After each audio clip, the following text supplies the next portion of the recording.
trên khăm hồ su lăng ca lô duy trin chê trang bel dài về linh parte in vang khoa ca lô lôi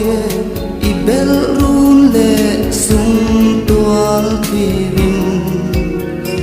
ma se ca don lo lam trên nát bia thu min la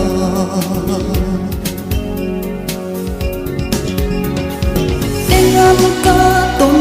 chu loa lo le pu lo đi chu nang hai lung le min men tu re mi ăn om si lo phong trăng sun nghe tor thiam harong châu lo zun pur darang tong le ni her hian e o amoi long đi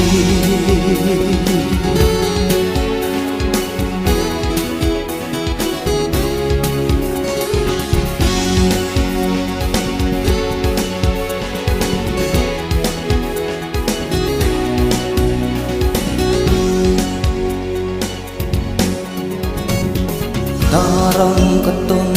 kati kan le na kwa bun se nang ai re re ngaleng dang bel sai ka re lo nge caramel ma an len vang nge he ti mai a sui lung i her toar thiam har ariang chan hi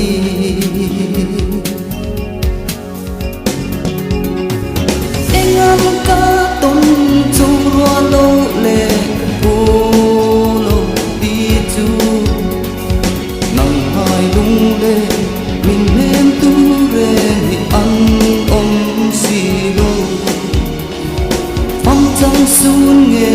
tor tiam harang châu lo zun